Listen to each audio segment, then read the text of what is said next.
iDyunivesithi Nelson Mandela iGqeberha ibambisene namaqumrhu afana ne-NYDA, iSACRA kunye neSALGA ibambe inkomfa yophuhliso lwezithili, i-District Development Model ngabula makhumsha.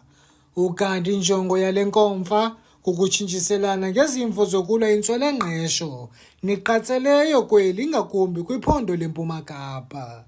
I-graduates nazo zijongene nalo ngxaki.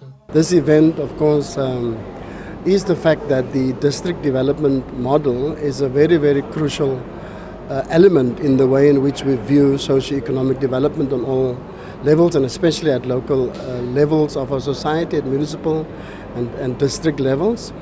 So partnering then with the South African Council for Graduates and our other partners and the various state structures, public sector organizations, civil society organizations and the private sector, we found it appropriate that at this particular point in time we come together to reflect on how far we have come with the implementation of the model, what still needs to be done, what are the constraints, what are the reflections that we need to embark upon to enhance further the implementation of the district development model. So it's very crucial, for our university to partner with the various, collaborators. Umbutho we-South African Council for Graduates, uThomas Pala kufuneka bafake isixamali ukuncedisana ne-graduates ezingaphangeliyo. Ziliqela zona into esibona uba azihambi kakuhle. Eyokuqala ile yokuba kungabikho i-coordination.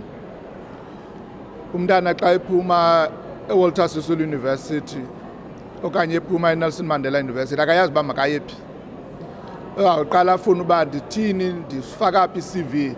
Sicela uba iphele yonke laa nto ngoba ukhona umbutho obizwa i-National Youth Development Agency.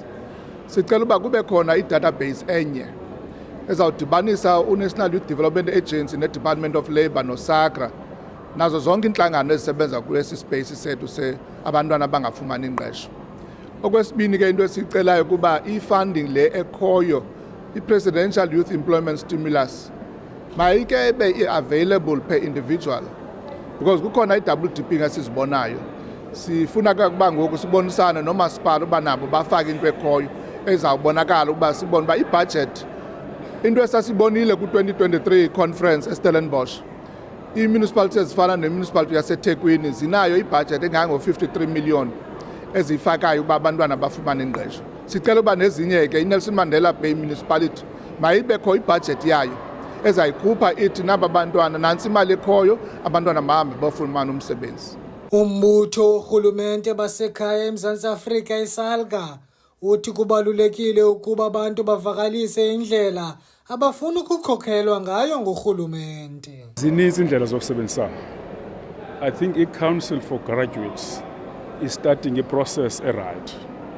I-process right ethi sisuka kwimbali yokubambisana nokusebenzisana.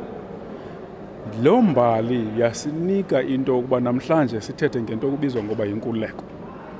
Now amathuba amaninzi since inkululeko sifumene siye salibala ukubambisana. Kanti umthetho olawula uMzantsi Afrika kukho umthetho obizwa ngokuba i-Intergovernmental Relations Framework Act enyanzelisa uburhulumente bubambisane nomphakathi ngokuzisa inkonzo ebantwini. Ukuzisa inkonzo ke ebantwini zindlela ezininzi ezahlukeneyo. Eyokuqala indlela yokuthi kufuneka abantu babone okanye bathathe inxaxheba kuburhulumente babo. Kwenzela abantu babonise indlela abanqwenele ukukhokhelwa ngayo kuburhulumente babo. Urhulumente funeka investe kwi-life zabantu babo ukwenzela ukuthi kubekho lanto umsebenzi icreatwe, abantu bakwazi ubheka esikolweni ba-upskill themselves babe zi-better graduates tomorrow.